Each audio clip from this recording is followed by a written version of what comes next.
El primer apartado sobre la dictadura franquista lleva como título el franquismo, fundamentos ideológicos del régimen franquista en el contexto histórico europeo.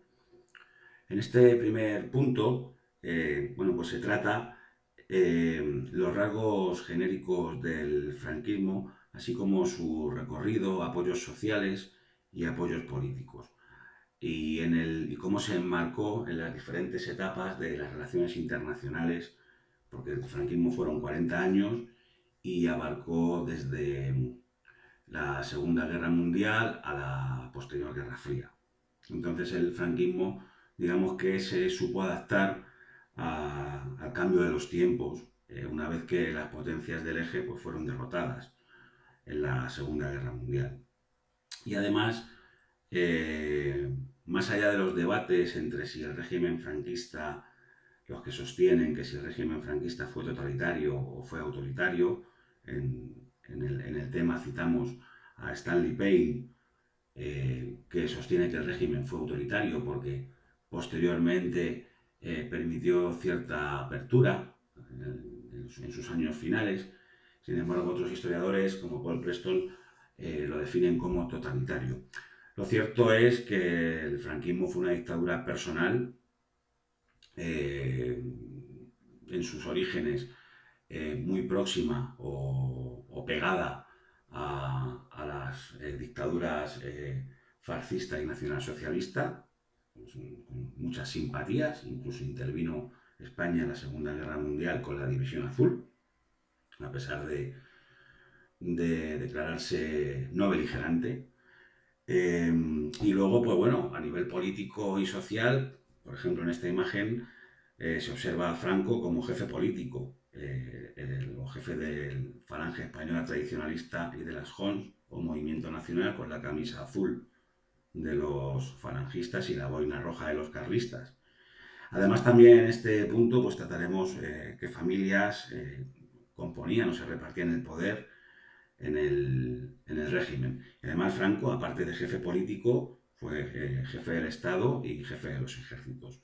Y además tenía capacidad legislativa, etc. Bueno, el partido único, que se creó el 19 de abril de 1937, pues fue Falange Española Tradicionalista y de las JONS, o Movimiento Nacional. Y ahí se aglutinaban pues, todas las fuerzas políticas que apoyaron la sublevación del 17-18 de julio del 36. Las más destacadas pues, fueron los falangistas, que vemos ahí una vez que José Antonio pues, fue fusilado el 20 de noviembre del 36. Perdieron a su líder, ¿no?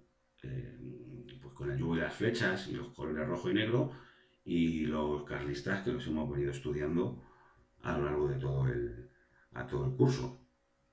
Además, el Estado pues estaba presente en otras esferas de la vida, como por ejemplo la seguridad, lógicamente la religión, porque la Iglesia fue un apoyo fundamental del franquismo, la educación, la comunicación, había prensa de Estado únicamente durante el franquismo. Lo que pasa que como fue un régimen, digamos, camaleónico y se supo adaptar a los tiempos, posteriormente a partir del año 45, 43, 45 cambia el discurso pro-fascista por un discurso nacional catolicista y sobre todo anticomunista, ¿no? Estos son uno de los principales rasgos eh, del franquismo, que le va a llevar a ser aliado de los Estados Unidos y salir del aislamiento internacional ya en los años 50.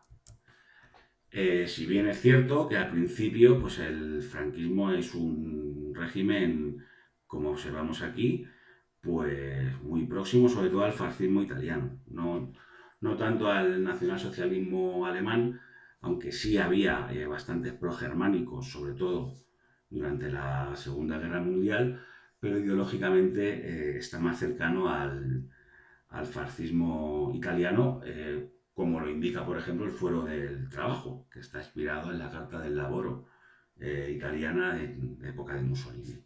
El Fuero del Trabajo es del año 38. Y la Iglesia, pues igual, es otro de los pilares del franquismo, sobre todo, bueno, pues le va a dar ese ese tinte tradicionalista, ¿no? Los carlistas también son defensores de la fe católica, pero digamos que la familia de los católicos, eh, digamos que la familia de los católicos son herederos de lo que era la CEDA y lo que era Renovación Española en la Segunda República, el partido de Calvo Sotelo. Pues van a ser, que son monárquicos, van a ser a partir del año 45 los que van a llevar, digamos, la voz cantante a nivel político en el franquismo, después de la Segunda Guerra Mundial. Y se va a pasar de un nacional sindicalismo de corte falangista al nacional catolicismo, como que la religión es el aglutinante y es algo universal en la historia de España. Por tanto, la Iglesia, pues lo que son las mentalidades y la cultura, pues las va a controlar, ¿no? Y luego la prensa, pues aquí vemos pues algunos ejemplos de diarios de la época asociados al movimiento nacional, lógicamente. El diario Arriba, eh, también estaba el Alcázar, el diario Pueblo, aquí pone Diario Nacional del Trabajo, pues son diarios de lo que se llamaba el sindicato vertical. El sindicato vertical era, digamos, desde un punto de vista corporativo, pues donde el Estado, digamos, que aglutinaba a los representantes de los obreros y de los patronos, que todos pertenecían al movimiento nacional, en un concepto corporativo del Estado, ¿no? Entonces siempre la falange va a tener la vertiente más social del régimen. Cuando hacían viviendas de protección oficial o vivienda pública, pues llevaba la placa de la falange, del Ministerio de Vivienda, etcétera. Y luego también, pues el franquismo, por ejemplo, en el año 53, ya saliendo del aislamiento, pues va a firmar un nuevo concordato con la Santa Sede en 1953, aunque después, con el Concilio Vaticano II del año 65, digamos que la Iglesia va a intentar adaptarse a los nuevos tiempos y luego la Iglesia va a acabar condenando ciertas acciones del régimen franquista, los últimos fusilamientos y demás. Entonces, bueno, pues a partir del Concilio Vaticano II, ya sabemos lo que son los concilios. Un concilio, digamos, son reuniones de la cúpula eclesiástica pues, para tratar asuntos dogmáticos, ¿no? O del camino que va a seguir la Iglesia en los próximos años o en un futuro.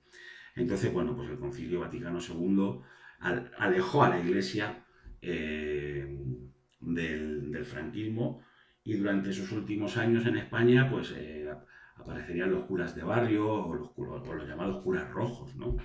Que tuvieron mucha presencia social pues, en los últimos años del franquismo y los primeros años de la democracia. Otra familia política también va a ser el ejército, muy importante, base fundamental para la victoria en la guerra civil. Franco era general y militar. Y aquí, bueno, pues vemos las principales familias políticas del régimen, los carlistas, que su candidato es don Javier, si no recuerdo mal, en aquellos años 50. Estaba antes Alfonso Carlos, que falleció y creo que es el sobrino de Alfonso Carlos, bueno, la rama dinástica de los Borbones, los monárquicos, que están con Franco, pero que, digamos, están próximos, lógicamente, a don Juan de Borbón, que es el hijo de Alfonso XIII y padre de Juan Carlos I, rey emérito, y que, pues, don Juan y Franco van a tener poca relación, una mala relación van a tener. La falange y luego los católicos, que los monárquicos son católicos, lógicamente, bueno, católicos son todos, pero la Acción Católica Nacional de Propagandísticas y sobre todo los tecnócratas del Opus Dei, que van a ser los que con sus políticas liberalizadoras pues van a modernizar el país o van a llevar al país por la senda de la modernización en los años 60. Los tecnócratas, digamos que se supone que un tecnócrata es una persona de gestión, independientemente de la ideología política que pueda tener, que son franquistas todos, pero, pero sobre todo en lo económico, poner los intereses de la economía o del ámbito suyo del conocimiento por encima de la ideología. Eso es lo que es ser un tecnócrata. Y posteriormente, bueno, pues para terminar, aparte de las leyes, sobre todo que van a funcionar para reprimir a los derrotados de la guerra civil en los primeros años, la ley de responsabilidades políticas, la ley sobre la represión de la masonería y el comunismo, la ley de represión del bandidaje y terrorismo. Sí es cierto que a nivel internacional pues hay dos etapas muy marcadas. La primera con la proximidad al eje, ahí tenemos la famosa entrevista de Endaya de 1940 entre Hitler y Franco, que no llegaron a un acuerdo para que España entrara en la Segunda Guerra Mundial, y ya en la Guerra Fría, pues con el discurso anticomunista, los Estados Unidos vieron que España era un aliado no ya potencial, sino real en la dinámica de conflicto contra la Unión Soviética y de la lucha contra el comunismo. Y eso cristalizó pues, en el establecimiento de 4 bases militares.